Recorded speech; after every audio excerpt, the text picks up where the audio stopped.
Now, this 3 o'clock segment, we've got some folks lined up for you. I hope you're ready to rock and roll. So we're going to first start it off with Greg Whitt. And let me give you a little background on Greg. Okay, are you ready? Here it goes. Check out Greg. So Greg Whitt helps people live, work, and play well together. We need more of Greg in our life, right? He works with all kinds of people and corporations and congregations, communities, and classrooms to share ideas about culture, connection, and wellness. Today, he's sharing a mythical tale from South America. I'm ready, Greg. Bring it on.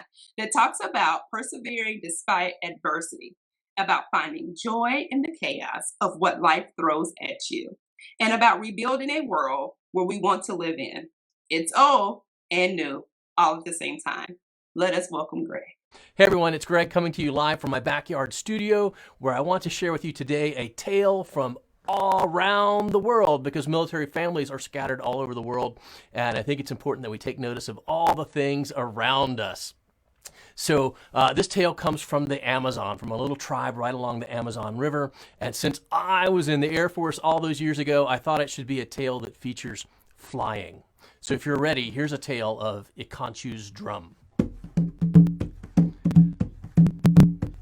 So once upon a time, you know, all the good stories start that way, once upon a time.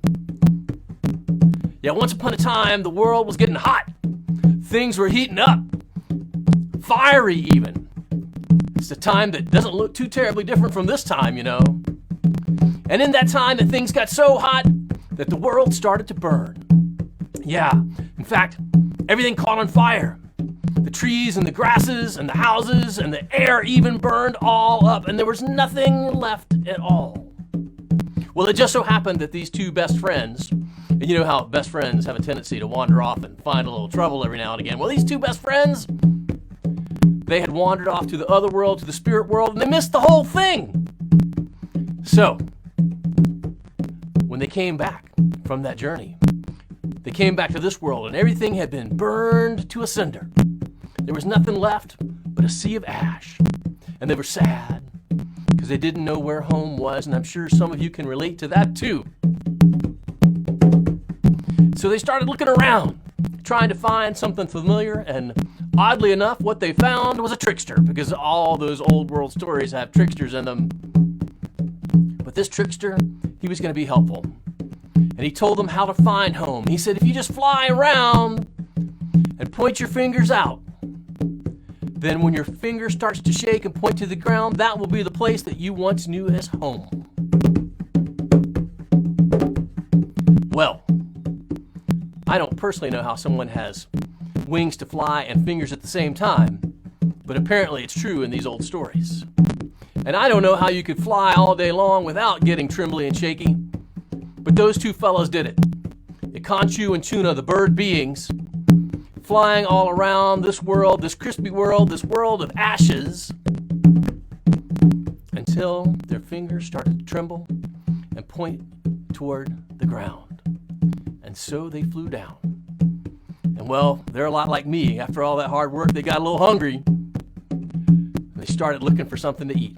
And they were rooting around in the ashes, and the only thing that they found was a big old chunk of charcoal, just like that one out there in my fire pit. Well, Icanchu, yeah, he knew that charcoal was made from wood. And he knew that wood came from trees, and that also drums came from trees. And he thought about the drums of his village and how much he loved to sing and dance. And so he was missing home, trying to find a little connection to it. And he started to tap on that piece of wood, just like it was a drum.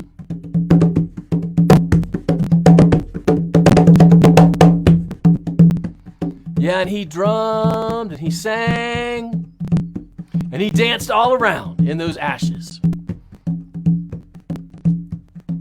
he got tired. And he laid down right there in the ashes, and he fell asleep.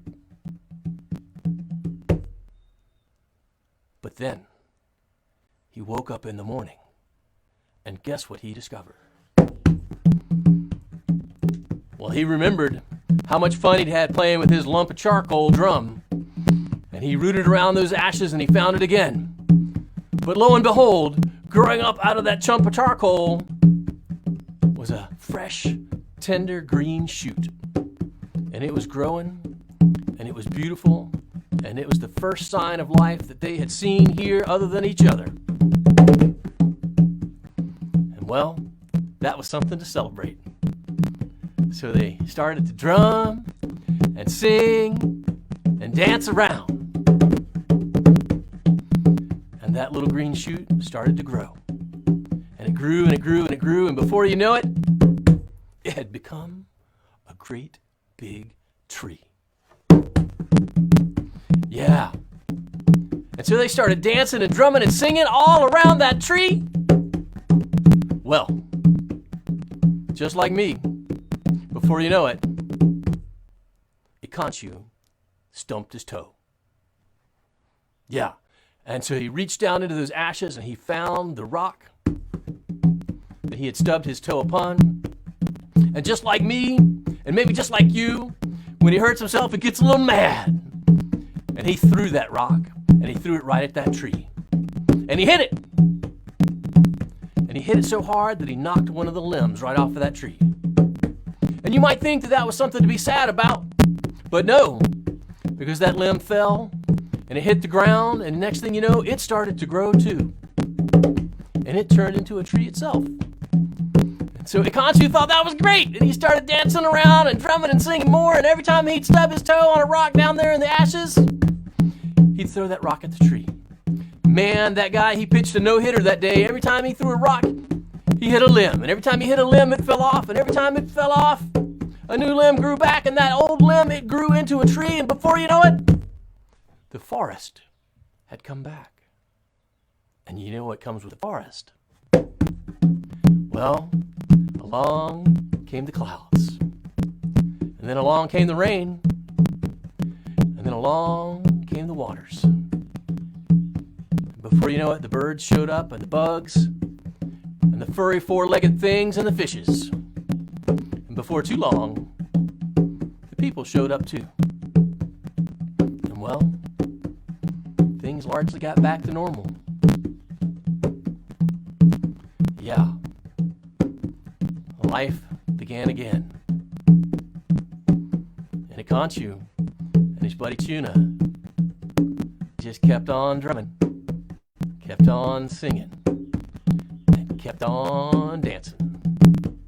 And I hope that you will too. Because you see, the morals of this story, although from ancient times and faraway places, they apply just as much to modern society right here and right now. Because you see, when things look dark, you can always find something to celebrate.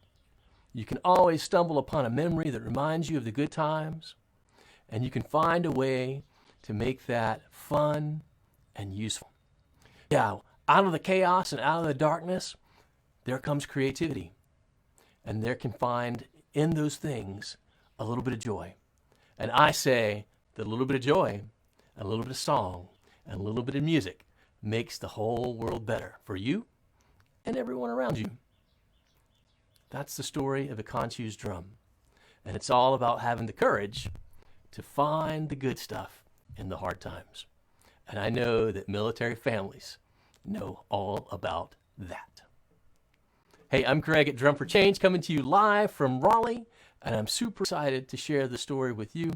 I hope that you'll check out our auction online, because in that auction, you'll find a school program from yours truly.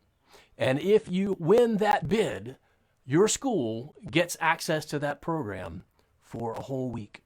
And every kid gets the opportunity to drum along with me online. So I hope you'll check it out. Thank you so much for tuning in. Again, I'm Greg at Drum for Change. Happy to be here celebrating today with you and the USO.